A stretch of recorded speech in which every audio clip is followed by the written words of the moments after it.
abuse, bullying. My daughter died. I've had problems with trying to conceive, then being a sensitive person in a very insensitive world. Add all of those together, it makes for quite a humbling experience. Grief takes you by surprise. I don't think you quite ever understand the depth of that until you've been through something similar. I had a choice, and the choice was either I was going to let this extinguish my inner spark for eternity, and that's exactly what it felt like, or I was going to purposefully commit to living my life.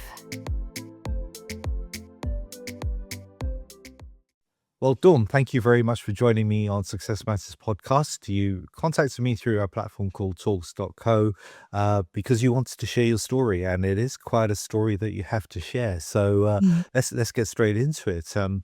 Dawn, what brings you here today?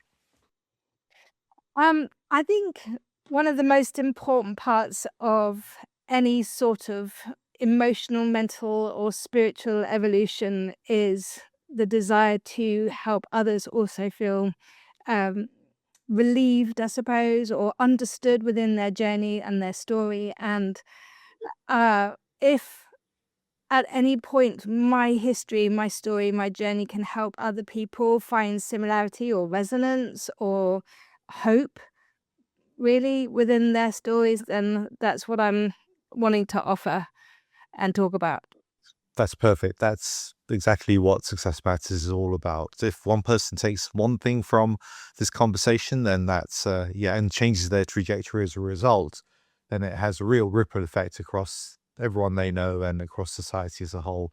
So Dawn, where does your story begin? How far back do you want to go, Sanjay? I think, we are, the way that I would frame my experience is that we are product of our society, and the society that we live in currently is one where division, separation, disconnection from ourselves is rife. There's a lot of fear in our society, not only between people and systems and money and security, but also within ourselves. We fear ourselves, our emotions, our thoughts, our experiences. And if you take all of that and then add it into family life and those what are supposed to be sacred dynamics, really the most practical, nurturing, supportive of dynamics as children, and you don't quite get those needs met, then there's outcomes. There are outcomes in attachment style, there's outcomes in the way that you relate to yourself, and then you carry that through to your adulthood. So if you combine that with things like betrayal, stories of abuse and bullying, and my daughter died, and I've had problems with trying to conceive, and then being a sensitive person in a very insensitive world. If you add all of those together, it makes for quite a humbling experience. Mm. Yeah, and sorry to hear about your daughter's passing. I know that the death of a child is probably one of the most difficult things as a person to deal with, right? When it's your own child. What were the circumstances around that? And you had mentioned it as we were preparing for this call that not only did that happen, but then the support, the person you should be leaning on for support actually turned out to have a whole load of issues themselves. Yeah, so I was pregnant back in 2009, 2010. No, actually 2010. I gave birth on the 21st of December. It was a blood full moon, as well as solstice, as well as snowing. And I was living on an estate that was brand new. So ambulances didn't know how to get here. There was all sorts of circumstances that made it quite an unfortunate series of events, really. And I went into labor on the 21st, the 20th, and gave birth on the 21st. And at the same time as I was birthing, my husband at the time had an extremely bad virus. He was bedridden throughout the whole time. I gave birth at home. Right. And through one thing and another, she was born at home and without any midwives, without any support because they couldn't get here in time, and because of the snow. And so I gave birth in the ensuite bathroom, and uh, and she, without us knowing, caught this really, really bad cold virus that took both me and my husband at the time down, and we were bedridden with this, and she just couldn't fight it. So Oh she dear. had this lung infection that 24 hours later took her life. Oh dear. Um, and yeah, and that was the start of an immense unraveling for me. Right. Yeah. My wife and I had a sort of similar experience. Our very first child was stillborn, and Oh, I'm that sorry was to hear quite a that. challenge to deal with at the Mm. time. But luckily, she was in hospital at the time, and so we had all the support network around us to help Mm. us through that at that point. So yeah, you said your life starts to unravel. So what then happened? What was the snowballing of this? I don't know, grief takes you by surprise. I don't think you quite ever understand the depth of that until you've been through something similar, where the unfathomable, the most unthinkable thing that you think could possibly happen, only happens to you. Hear stories about it, and then when it happens to you, it fundamentally shifted my worldview. And from that moment on, I thought, "Oh, you know what? All bets are off here. There's nothing that's certain. I don't feel like I can count on anything. Nothing feels mentally or emotionally secure anymore."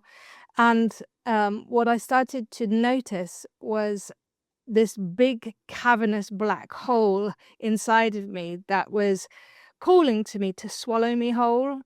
And that's what the grief felt like, this just bottomless pit of despair. Hmm. And I remember maybe 3 or 4 months into my grief journey that I decided that I wasn't going to get swallowed up whole and that I had a choice. And the choice was either I was going to um, let this extinguish my inner spark for eternity. And that's exactly what it felt like. Or I was going to purposefully commit to living my life Hmm. in whatever way that meant. And so that's what I did for the first couple of years, and obviously I was still very much obsessed with being a mum, so as soon as I possibly could, I got pregnant again, which was not an obvious journey. In fact, we Right. went through issues because I didn't realize my body was still in absolute terror.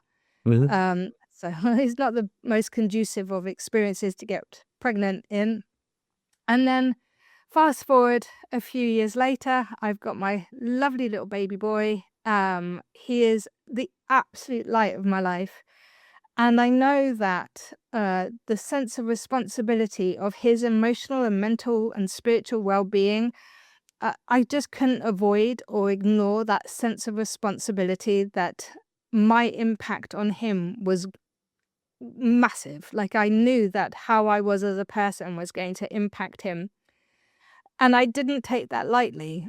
Hmm. Um, and my husband and I at the time were already not getting on. We were struggling. We'd always struggled. If in hindsight, it was a very turbulent experience together, and it was only through a series of um, very synchronistic events where I found out that there'd been a double life that was being led. Right. Uh, And it just so happened that it was on one particular evening, he said something in a certain way, and that made my brain go, "What did that mean?" And then for the first time in the 12 years we were together, I went on a bit of a, right, I'm going to look at his computer, I'm going to look at his phone, I'm going to see what's going on. And, the way that I summarize my findings from that um, was that there were two very, very, very traumatized people trying to live a life together and it not working. Hmm. You know? And so the way I view my relationship with him as one of the greatest catalysts of my own emotional expansion ever. Like, he made me realize that I had poor boundaries. He made me realize I didn't like myself very much, that I looked to him to answer the meaning of life for me, what I wanted, what I didn't want, who I was, who I wasn't.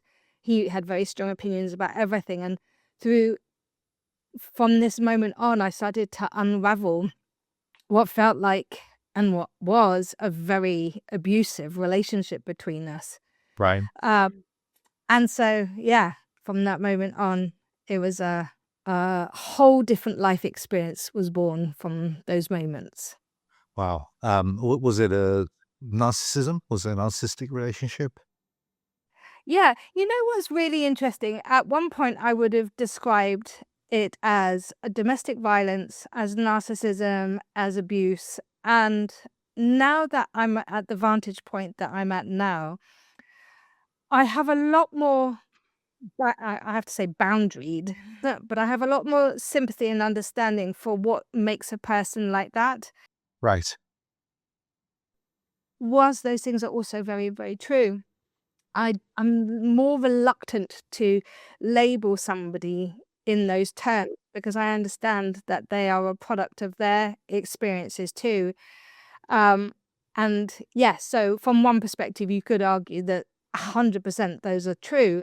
And yet, on some level, it still traps you into this victimizer perspective of he was my abuser, and my whole experience from then at that point till now has been to untangle myself from um, being a victim. And Uh-huh. part of that is the identification of how you label your story. Does that make sense?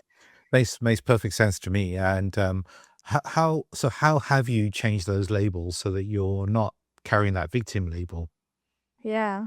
Um, Well, what's I say before that, what's really interesting is once I'd labeled that, so that's 11 years ago, once I'd labeled it, people really I got a lot of support and encouragement and recognition and validation from people around me. And it was almost like a poor you. Mhm. Um, and I get it because people are trying to be empathetic and understanding and compassionate, but there was pity. There was a lot of pity. And within pity is a desire to want to, because you're getting something out of it. I was getting something out of being pitied. Mhm. People would not hold me to account as much. People would that I suppose this is the dark side of being a victim, that you do get stuff out of it, and that's a dangerous, maybe controversial thing to say, but you get support, but you also get leniency. Yeah, there are many people who are living in a permanent victim mindset Yeah, because of that yeah, reason, right? They're getting more out of it exactly. as a result of that. So I fully understand that. So yeah, so sorry, carry on. Yeah, so I knew that, as controversial as that sounds, as spicy as if you're listening to this and you're still in that mindset, then yeah, that can sound really aggravating.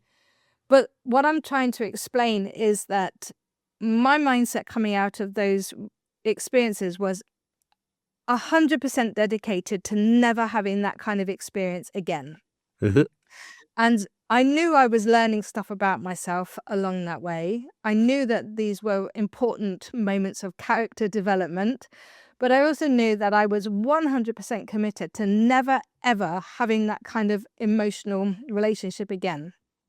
Because all of my, except for one, all of my past relationships had been a similar pattern, just kind of building on that kind of character until, you get the pièce de résistance where this kind of really out of incredible character was drawn to me, like, I don't know, like the end point of going, "Is this what you want?" Shouting Yeah. from the universe. And I'm like, "I'm not sure. I said I wanted that." But, sometimes you need a really extreme experience for somebody to say, "Okay, is that enough now? Are you ready to change?" And you're like, "Oh god, yes, all right, that'll do." Um, so I made a commitment to myself and to my son that I was going to unravel and untangle and understand all of the reasons, the things, the experiences that had led me to having that kind of relationship, because I wanted more.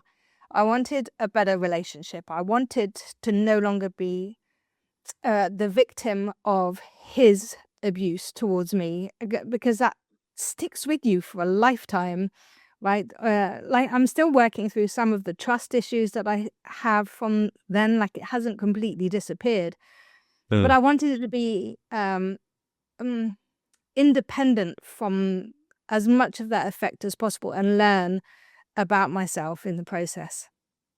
Right. So kind of putting yourself in the third person almost as you're learning that whole piece and making it a separate part of you, not necessarily being part of you. Oh, I would know more like integration of the wisdom that I'd learnt from those experiences. Okay. So instead of making it uh, separate in any way, more like an assimilation of the learning that I'd Right. got from having a perspective of, okay, what caused you to be like that, Dawn? Why are Mhm. you like that? What are you doing? How did you end up in this situation? And then learning about myself, and then integrating those learnings into behaviors and actions that meant that I wasn't gonna um, be a match to that kind of experience again. Right. So for someone who's listening into this and thinking, I resonate with what Dawn is saying, I'm in a similar sort of situation, what sort of tips could you give them to say, actually, these are three things you could do in the next week that would help to start the Mm. process? I would say self-curiosity, self-reflection is one of the most important tools, because when you're in a suffering loop, you keep going over and over and over again in doing the same things, expecting different results, Mhm. right? And to me, the definition of freedom is understanding that I'm looping. Okay, then I need to circuit break that loop in order to create a different behavior. So if I know that every time I get into a relationship, I have an anxious attachment. So I get needy and I get obsessive, I get looping thoughts, I get worried, I get overwhelmed. Well, what are the things that I do that make me feel like that? Firstly, am I choosing the right person? Secondly, what am I doing? And then acting on that self reflection to go, okay, well, what do I need to change in order to break this loop? So it's a very practical way of approaching that, which I think adds a lot more empowerment, and which is a disempowerment is one of the key features of being in a domestic violence situation with a narcissist, is you feel unempowered to your change, to your circumstances. So self-reflection, what am I doing? Why am I doing it? And if you need some support or some help, then get somebody else to do it. Because sometimes when you're in a fear loop or an overwhelm loop, it's very hard to be self-reflective without some external support. Yeah. And then I would start gathering information, like find some really good resources. I read a book by Dr. Lindy Bancroft called Why Does He Do That? Which blew my mind. Like, that was such an important turning point for me. In fact, I hand it out to people in similar situations because it was so important. And at the end of that book, it said I was looking for ways to help my son, ironically, because I didn't think I was the problem. And it said at the end, it's up to you. You need to change these behaviors for yourself, and that will impact the relationship that you have with your son. And I was like, ah, no, it's down to me again. But I didn't feel like I had the volition or the ability to do that. So it took time and practice. So um, I'd say, like I said, first is self-reflection. What am I doing? Like, take an audit. What's happening? What are the patterns? What's going on here? Am I safe? Normally that's a no. Am Yeah. I safe? And then I need to do something about that. And then two is start learning about it. So I'd say Hmm. there's two. Oh, and three, reach out to somebody. Like, don't do this journey alone. The whole situation can make you feel very isolated, very alone, very much like there's nobody else that will understand or that will judge you or shame you or belittle you. You know, most of the women who get into these situations are highly intelligent women who think, how did I get into this situation in the first place? So reaching out to somebody and saying, hey, listen, I'm not all right. Can you help me?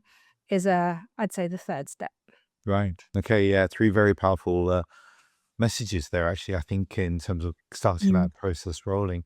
So, where are you now today? What do you do today?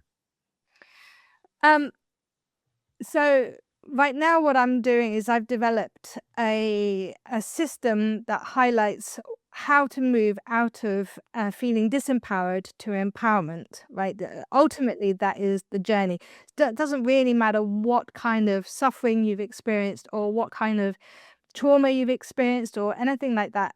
Every single journey has similar um, target points along the way, pinpoints along the way. So, for example, most of us need to learn about boundaries. Most of us need to know how to trust ourselves. Most of us need to understand how to emotionally regulate so we can have clarity. Most of us need to understand that creativity is an important part, and learning what you like and what you don't like. Like, these are all, they sound like fundamental things, but actually they're the basis for any expansive and powerful, empowered life that you want to have. Like, even if you've got somebody who's very spiritual and they've got a lot of purpose, if you haven't got these fundamentals in place, it's very challenging to go and live out your purpose without having learnt some of these basics along the way. So I teach that. I do one-to-one coaching with that. I do some group mentoring. We're doing something on inner guidance and learning to hear your inner guidance through essential oils, actually. Mhm. Um, and I do podcasts and recordings and talks and things like that about this topic too. Right. Okay. And as you know, this podcast is called Success Matters. So, Mm. you've been on a massive journey over the last few years. What does success look like for you now?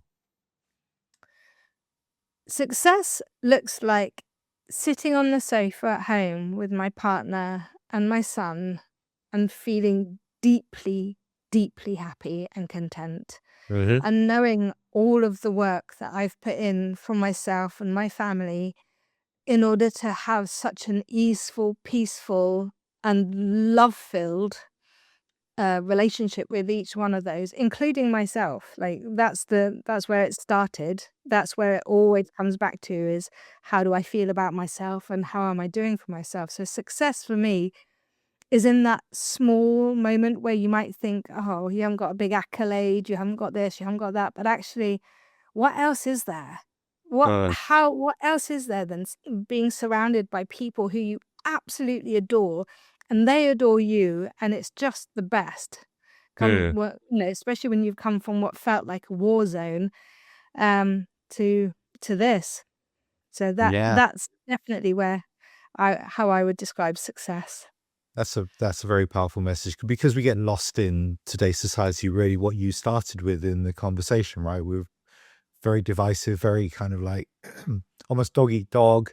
There's got to be a winner and a loser, and all those kind of aspects to the way in which society seems to be today.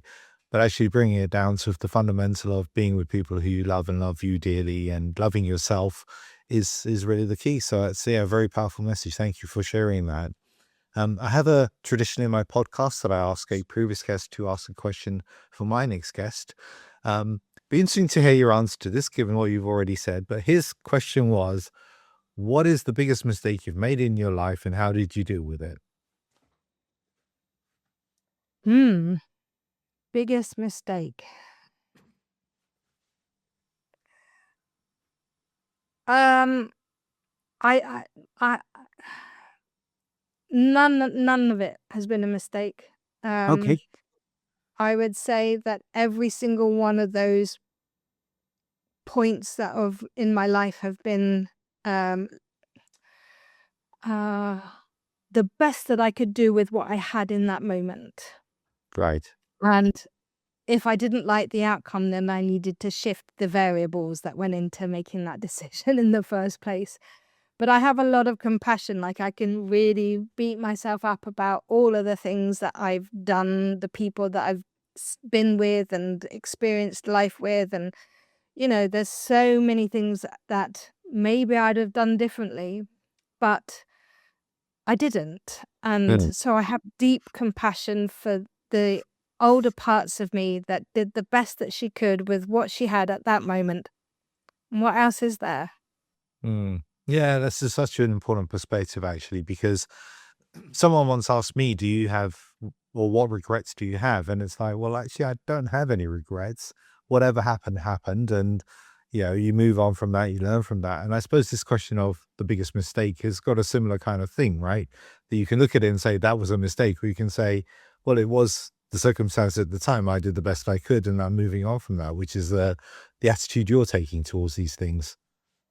And I completely agree with you. And I think one of the most important parts of my own development has been to cultivate a growth mindset, Mhm. like to really take the experiences that I'm living, seeing, experiencing, and ask myself, What's going on here? And is this what you want? If not, are you going to do something about it?" And the answer is always yes, always. Mm. And so that is what has helped me move out of regret and mistakes, is to go, right, I'm going to learn from this. Oh my God, that was the most uncomfortable, painful, horrific experience. But I am only going to live in shame if I don't learn from it. And I don't want to live in shame because that's really crucifying. And so I'm going to not. I'm Mm. going to practice learning, exploring, growing, challenging, being deathly honest with myself. Like, if there's one thing, stop lying to yourself. You know what I mean? Like when you're in 3 o'clock in the morning and it's just you and your thoughts, and you're going, I shouldn't be doing this. I shouldn't be doing this. And then you wake up and you're like, another day. And you're like, no, stop lying to yourself. You need to stop that. Yes. That's what I'm talking about. Yeah, this very, very, very powerful messaging you got here, and that's really, really important. Do you have a question for my next guest? Yes. What are you avoiding? What are you avoiding? Okay, that's a good question. Is there anything you're avoiding these days? Putting my Christmas tree decorations back in the Okay. attic. It's 2 weeks now. What's going on? I know, exactly. Um, my partner and I, every single Sunday, we sit down and we have our check-ins together. And it's a series of 7 questions that we ask each other, for the health of our relationships, but also to keep each other accountable. And one of those questions is, what are you avoiding? And what we realized is sometimes you don't know what you're avoiding until a couple of days later, and you're like, I'm avoiding my mother. Oh, I'm avoiding talking to this person and I didn't realize. And so there's some leniency there. But in this moment, I would say there isn't anything I'm avoiding, Right. um, because I know there's a price to pay if you do. Hmm. And so I'm just, I'm not gonna live my life like that. Yeah, yeah. So, yeah. What I about mean, you? What are you avoiding, Sanjay? I knew you were going to turn that question on me. Um, what am I avoiding today? Uh, So procrastination is something that I have quite a big part of me, and for those that know me, they'll say you don't procrastinate, but actually I feel quite often that I procrastinate. So I'll put off doing things, and I have a big whiteboard in front of me that I'm looking at right now, and written on there is website. So my own Mhm, personal website has been up on that board for a long, long time, and I've done nothing with it, and I've been avoiding it, and I don't actually know why I've been avoiding it. Um, mhm. but I've been avoiding it, and there's probably a deeper reason as to why I'm avoiding it, but I haven't really analyzed it. And now that you've asked me the question, I'm going to stop this evening and think about, why have I been avoiding it? Why haven't I done anything with it? So, good question. There's normally 2 reasons to procrastination, Hmm. okay? In my experience, at least. The first is it's not the right timing, and for some reason, your insides know that it's not quite time yet, and Right. so there's no point in pushing because you know that pushing won't create the desired result anyway. Hmm. Do you know what I mean? Yeah, like Um, so the instinct is telling you it's not quite the right yeah, time. Yeah. Exactly, and there's the divine timing of all of that and the interplay, like, I've been waiting, also a while to redo my website, and yet, the moment I felt a yes, somebody came along and was like, "Oh, you're the most perfect person to do my website," and then we've had collaboration, like, it was just, like, so beautifully timed. Yes. And then the other one is, there's something deeper going on. So if there's a website thing, it might be, have you got some sort of question about visibility, authenticity? Is there something about imposter syndrome? Is there something about showing yourself and putting yourself out there? Do you know what I Mm. mean? So Yeah, yeah.